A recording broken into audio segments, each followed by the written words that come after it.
Chelsea are going to improve in the second half of the season. Yep. Massively when they get players back.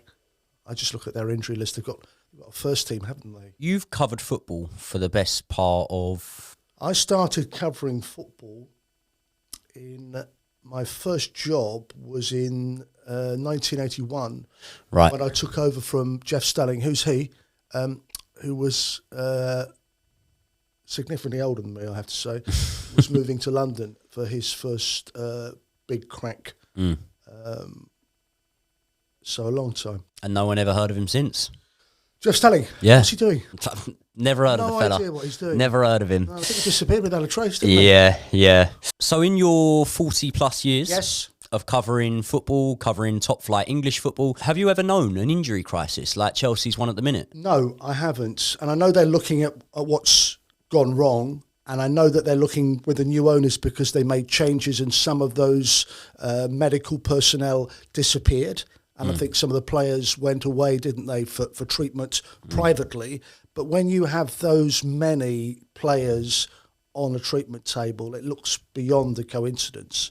And they're big names, aren't they? Yeah. When I look at Fofana and I look at James and I look at Chilwell and I look at N'Golo Kante and I put those in my first team, then all those people that want Potter out, I think, well, if they're starting, where are Chelsea going to be? A significantly better footballing team. I, as a Chelsea fan, don't really understand the Potter out thing. And I actually think that platforms like TalkSport, when they can be relatively selective of what sort of callers get through and stuff like that, I think they add a little bit more fuel to the fire than there is. From sort of being up at Stamford Bridge, I don't hear a lot of chants for Potter out or anything like that. I think, like you said, you just got to give him a fully fit squad back. I know no manager has the rub of the green exactly, but even if you look at all those injuries, right, probably got, as you say, a first team out injured.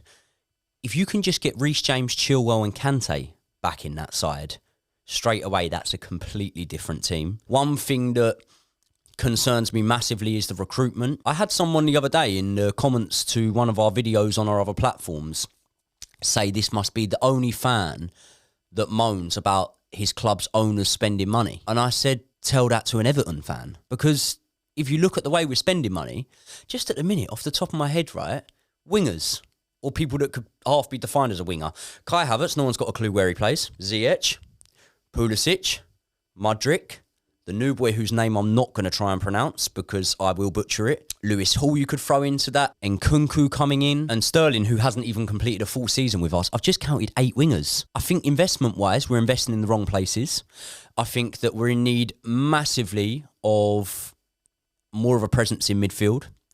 I think Liverpool are in the same sort of boat as us, really, when it comes to a bit of a weakness in depth in midfield. And I think cover at fullback. You know, the signing of Cucurella is a weird one. Rated him higher at Brighton than I do at Chelsea, but, you know, if Cucurella is the answer, I don't really know what the question is. What do you think of Chelsea's recruitment? So the issue, there's 2 things. One, it's a scattergun policy. I looked at Mudryk at Anfield and I really liked what I saw. I was thinking, well, why have you invested this sort of money in a player? When I looked at how many performances he's had in the Champions League, how many times he played for his country, limited experience. But a player coming on and making an impact, he looked a very special player. But I absolutely concur that I look at the policy of Chelsea and it looks to me as if it is a scattergun policy. Let's buy and buy and buy, but are we buying the players that we necessarily need? And how many of those players are going to be involved regularly?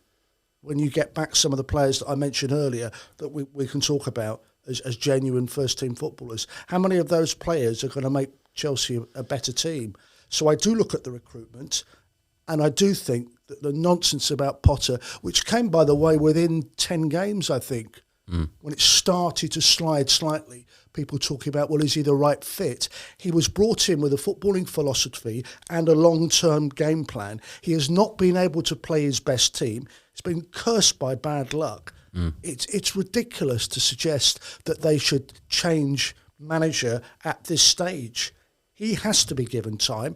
I'm sure he will be given time. And let's see where Chelsea are later in the season, because I'm convinced they will pick up and finish well. And I'm also convinced when they have those players back, you can then start to judge a manager, can't you? It's without the players he wants, then it's unfair to start to have a go when he's only been in there a short period of time. So I think the Potter out is ludicrous, absolutely ludicrous. I think we've only got to look across the other side of London to see why there is such reason to give a young manager like Potter time. Arteta has had real tough times in charge of Arsenal. He's had people call him for his head on multiple occasions, I'd say.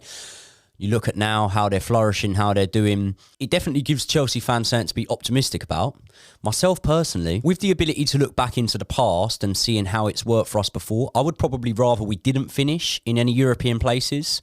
But ultimately, you don't play a season like that. You just try and win the games you can. I think it'd be more beneficial for us to finish maybe 8th, because then next season, hopefully, fit squad, and we can go into it again. Just before I move on from Chelsea, I just want to touch on one thing with you. If you were involved in Chelsea Football Club, would you be looking into our medical department then? Because it's not normal that we have this. And also, one thing I will touch on is signing Fofana from Leicester, who's a young player who had come off the back of serious injury. I know we flew him out to see specialists in America who, you know, Todd Bowley would have organised himself. He's played about 10 minutes for us. And yes, very unlucky of injury. And I'm sure when he does, and if he does come back and can consistently have a run of games, I'm sure he'll do very well. I like the look of Badia Shil, who's come in. Do you think the medical department needs looking into? Yes, and I think they are looking into it. If I'm Graham Potter and I'm suddenly looking at half my players that I want to be involved are sidelined, and I've got a whole first team out, and I've got new owners coming in, and I've got some of my medical team that were dismissed, so there were changes behind the scenes. And then I go on a run where I have more players out than any of the other Premier League rivals, more players out that you can remember, an unprecedented level of footballers missing. Something not quite right, is there? I can talk about being bad luck. We've had bad luck with a few players out. Every club has to deal with injuries, but this seems to be an unprecedented level. So something's not quite right, and I think that's why the investigation is underway, and they need to look at it because it's damaging their season. It's putting Potter under increasing pressure, and it's just not helping anyone at the football club. You could flip it and look at it from a tactical point of view. I was at Chelsea's first game back after the World Cup.